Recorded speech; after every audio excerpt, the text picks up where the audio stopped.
மயக்கம். இது ஒரு காதல் கதை. அப்போது தஞ்சாவூரில் என் பெரியம்மா வீட்டில் தங்கி படித்து கொண்டிருந்தேன். பெரியப்பாவுக்கு வெளியூரில் வேலை. சனிக்கிழமை வந்துவிட்டு திங்கட்கிழமையே அதிகாலை கிளம்பி விடுவார். பெரியம்மாவுக்கு குழந்தைகள் கிடையாது. என் மேல் அவர்களுக்கு பிரியம் அதிகம்.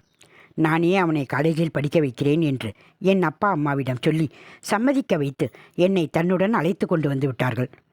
சரபோஜி கல்லூரியில் பிஏ வரலாறு படிப்பது 1ஆம் ஆண்டு. படிப்பது வரலாறு என்றாலும் இலக்கியத்தில் தான் ஆர்வம் அதிகம். பிடித்த எழுத்தாளர் ஆஸ்கார் ஒயிட் அவரது பொன்மொழிகளை ஒரு போஸ்டரில் வண்ண எழுத்துக்களில் எழுதி வீட்டின் வெளிச்சுவரில் ஒட்டியிருப்பேன். ஒயிட்டின் பொன்மொழிகள் ஒரே கலாட்டா மொழிகள். ஒரே ஒரு உதாரணம்.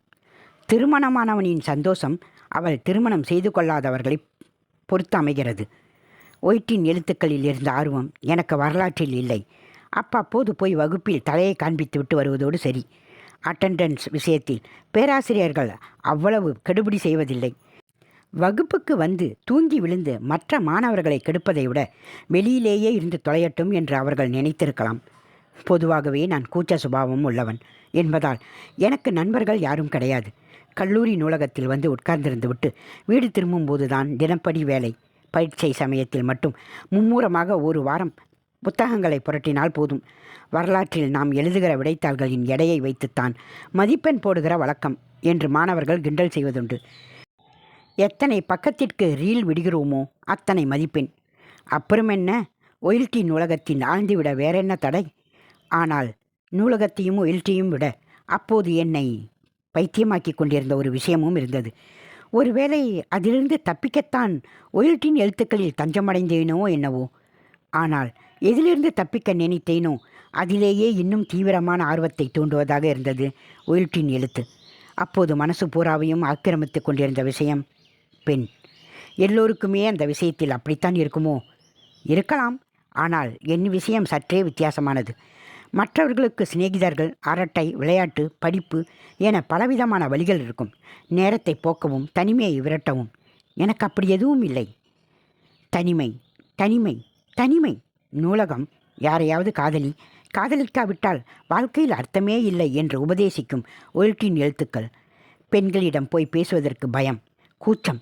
அதே சமயம் யாரை பார்த்தாலும் ஒரு ஈர்ப்பு. அந்த பெண்ணை காதலிக்க வேண்டும் என்ற ஆர்வம். ஒரு கட்டத்தில் இது வெறியாகவே மாறி மனம் தறிக்கட்டு ஓடலாயிற்று.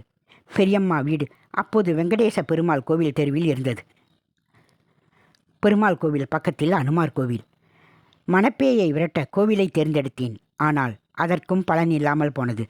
சந்நிதியில் கடவுள் எதிரே நிற்கும்போது கூட அந்த எண்ணமே தீயாய் பற்றி எரிந்ததால் முதலில் மனதை சுத்திகரித்துவிட்டு கோவிலுக்கு வரலாம் என்று நினைத்து கோவிலுக்கு போவதை நிறுத்தினேன்.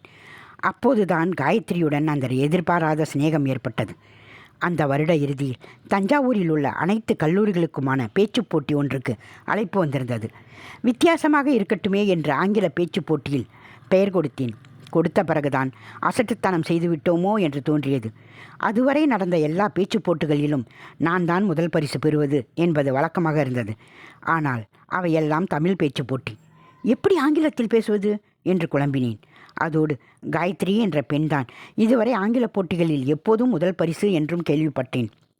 மகளிர் கலைக்கல்லூரியில் ஆங்கில இலக்கியம் படிப்பவள்தான் காயத்ரி. யார் என்று பார்த்ததில்லை. எப்படி பேசுவாள் என்றும் தெரியவில்லை. நிச்சயம் நமக்கு தோல்விதான் என்று ஒரு விட்டேரியான மனநிலையில் இருந்தேன். போட்டிக்கான தலைப்பு கொடுக்கப்பட்டது. ஜனநாயகம் இந்தியாவுக்கு உகந்ததா இல்லையா? உகந்ததல்ல என்று சர்வ நிச்சயமாக நம்பினேன். ஆனாலும் உகந்தது என்று பேசுபவர்களுக்குத்தான் பரிசு கொடுப்பார்கள். உகந்ததல்ல என்ற தலைப்பை காயத்ரி தேர்ந்தெடுத்திருப்பதாக அறிந்தேன். ஆச்சரியம்.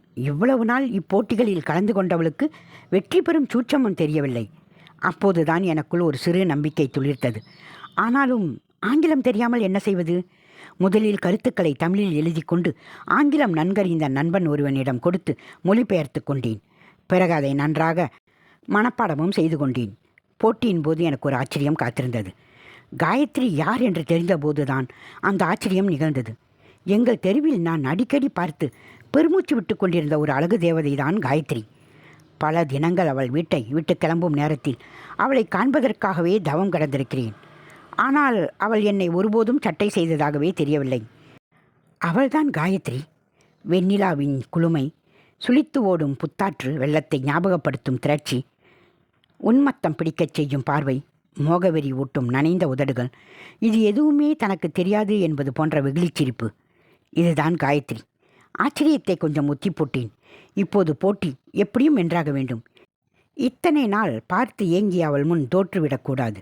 முன்பே மனப்பாடம் செய்தது போல் ஒரு துளியும் தெரியாமல் அப்போதுதான் சிந்தித்து பேசுகிற மாதிரியும், அதே சமயம் ஒரு சிறிது தடங்களுமே யோசனையோ இல்லாமல் சரளமான குரலில் மிகச் சரியான ஏற்ற இறக்கங்களோடு பேசி முடித்தேன். காயத்ரி குழந்தைத்தனமான குதூகலத்துடன் என்னோடு கை குலுக்கினாள். இவ்வளவு அட்டகாசமாக பேசுகிறீங்களே, எங்கே ஒளிஞ்சிருந்தீங்க இவ்வளோ நாள்? உங்கள் வீட்டு பக்கத்தில் இருக்கும் அனுமார் கோவிலில். பூக்களை வாரி இறைத்தது போல் சிரித்தாள். நான் உங்களை அடிக்கடி கவனிச்சிருக்கேன். அந்த எல்பாட் ஷர்ட் உங்களுக்கு பிரமாதமாக இருக்கும். உங்களோடு பேச வேணும்னு பலமுறை நினச்சிருக்கேன். ஆனால் தைரியம் வராது. இவ்வளவு அழகான பெண் எங்கே நம்மோடு பேசப் போகிறாள் என்ற பயம். ஒருவித நாணத்துடன் என்னை பார்த்து அடே அப்பா என்றாள். என்ன இந்த போடு போடுறீங்களே, போட்டியில் வென்று கலக்கிடுவீங்க போல இருக்கே. அப்போது நாங்கள் ஒரு மூலையில் தனியாக நின்று கொண்டிருந்தோம். அதனால் எனக்கு அவ்வளவாக ஆங்கிலம் வராது என்பதையும் மனப்பாடம் பண்ணித்தான் பேசினேன் என்பதையும் சொன்னேன். எதை கண்டு மயங்கினாலோ என்னிடம் அப்படி மயங்கி போனாள் காயத்ரி. பிறகு ஒரு 5 வருடங்கள் நெருங்கி பழகினோம். ஒருவரை ஒருவர் புரிந்து கொண்டதாக நம்பினோம். திருமணம் செய்து கொள்ள திட்டமிட்டோம்.